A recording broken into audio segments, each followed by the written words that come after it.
Cancer हुआ है। जब ये पता चला तो वो मेंटली अपसेट हो गई। कहा गया इमीडिएटली सर्जरी करनी होगी, हम डिले नहीं कर सकते। मेरी माँ ने कहा कि चाहे कुछ भी हो जाए लेकिन मैं ऑपरेशन नहीं कराऊंगी। सर नमस्ते। नमस्ते। आपका नाम सर? मेरा नाम श्रीकांत है। आपकी मम्मी का नाम? जी लक्ष्मी। ओके, शुरू से बताइए सर, उन्हें क्या हुआ है? 1 साल पहले ये शुरू हुआ था। पहले उन्हें पेट में दर्द होने लगा, तो उन्होंने रेगुलर चेकअप के तौर पर डॉक्टर को दिखाया। जब उन्हें दर्द बार-बार होने लगा, तब हमें अस्पताल जाना पड़ा। जब वो हॉस्पिटल गईं तो उन्हें सलाइन चढ़ाया गया।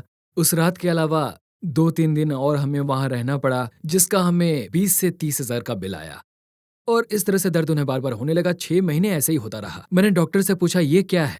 क्योंकि डॉक्टर से पूछने पर वो भी यही कहते थे बार-बार कि ठीक हो जाएगा, लेकिन आराम नहीं हुआ। फिर बाद में मैंने फोर्स करके एंडोस्कोपी स्कैन के लिए डॉक्टर से कहा, जिसके बाद उन्होंने कोलोनोस्कोपी किया, उसके बाद सीटी स्कैन किया और फिर उसके बाद बायोप्सी किया। ठीक है। जब रिपोर्ट्स आई तब उसे डॉक्टर्स ने देखकर कहा कि ये स्टार्टिंग स्टेज है, इन्हें कैंसर हुआ है, कोलोन कैंसर।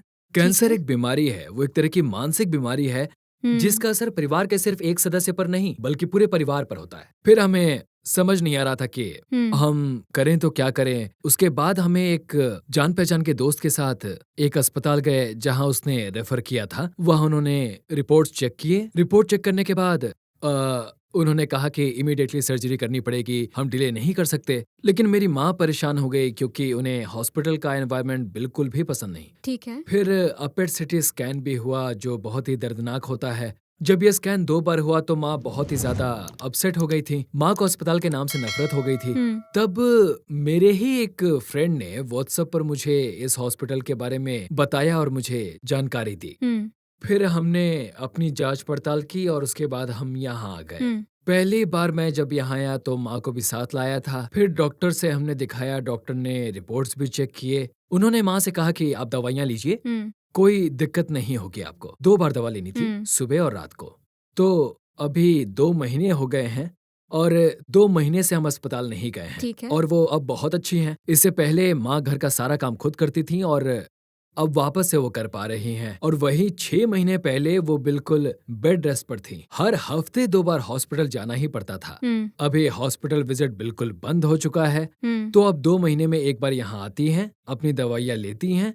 बल्कि यहाँ की दवाइयों के इस्तेमाल के बाद से वो काफी एक्टिव हो गई हैं। अभी वो अपने काम, घर के सारे काम वो खुद ही कर लेती हैं। ठीक है। तो अब हमें कोई टेंशन नहीं है। माँ बहुत तकलीफ सह रही हैं, ऐसी कोई फीलिंग हमारे मन में अब बिल्कुल नहीं है, बिल्कुल नहीं। ठीक है। तो अब हमें चिंता की कोई जरूरत नहीं है। हम बस यहाँ पर आकर दवाइयाँ लेकर जाते हैं और हम बहुत खुश हैं। कुल मिला के यहाँ पर आने के बाद, डॉक्टर से मिलने के बाद चीजें अब बेहतर हैं। इसीलिए यहाँ वहाँ भटकने से बेहतर है कि अगर आपके अंदर कैंसर के लक्षण नजर आ रहे हैं तो आप सीधे यहीं पर आ जाइए। यहाँ की दवाइयों से आपको बहुत फायदा होगा क्योंकि आपके फालतू पैसे खर्च नहीं होंगे और बहुत कम ही पैसों में आपका पूरा इलाज हो जाएगा, ऐसा मुझे भरोसा है। धन्यवाद सर।